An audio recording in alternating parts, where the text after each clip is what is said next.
Himachal news 24/7।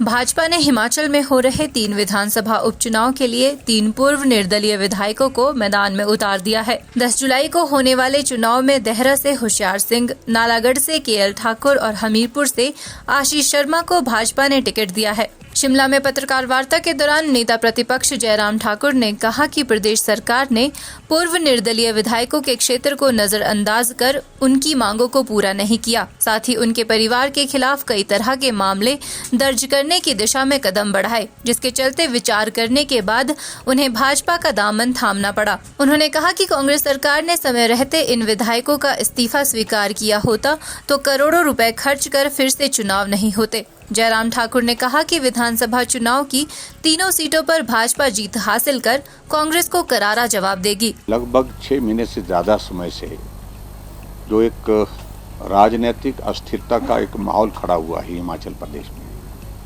सरकार की वजह से, सरकार के काम करने के तौर तरीके की वजह से, उसके परिणाम स्वरूप 6 उपचुनाव हिमाचल प्रदेश में हो गए और जो 3 विधायकों ने जिन्होंने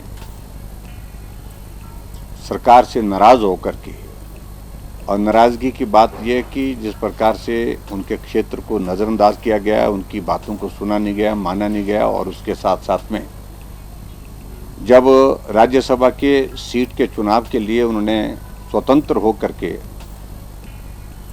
वोट डालने के लिए कदम उठाया, जिस पर सरकार ने बहुत बड़ा एतराज़ किया, मुख्यमंत्री ने और उनके सब मंत्रियों ने, और उनके परिवार के खिलाफ, उनके खिलाफ जो है वो कई तरह के जो मामले दर्ज करने की दिशा में कदम बढ़ाए।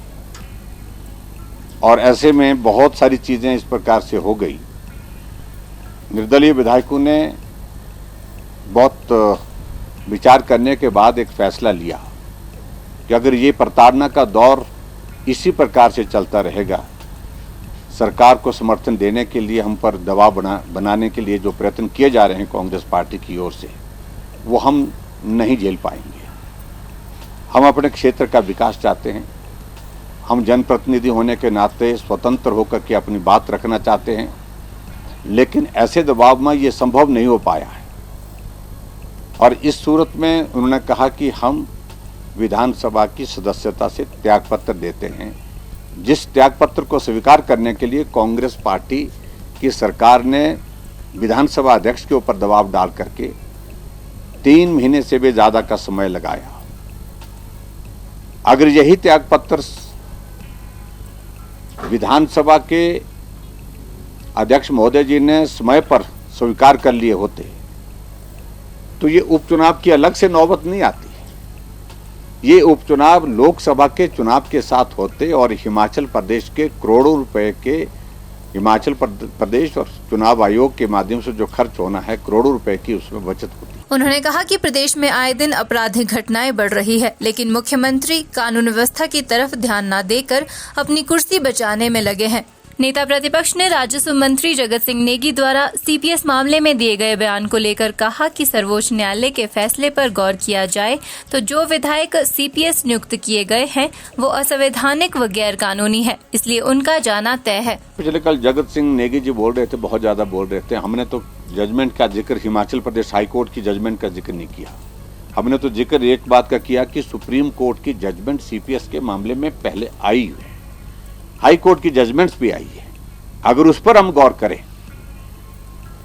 गौर करें तो निश्चित रूप से ये सीपीएस जो 6 नियुक्त किए हैं ये गैर कानूनी तरीके से, गैर संवैधानिक तरीके से किए गए हैं, और ऐसी सूरत में इनका जाना तय है। हम उस आधार पर बोल रहे हैं, लेकिन कह रहे हैं कि कंटेम्प्ट ऑफ कोर्ट के प्रति हमारा सम्मान है, लेकिन कभी भी हमने इस बात को लेकर नहीं कहा। लेकिन हम कह रहे हैं कि अगर सुप्रीम कोर्ट की उस जजमेंट पर अगर हम उसका जिक्र करें तो जाना तय है।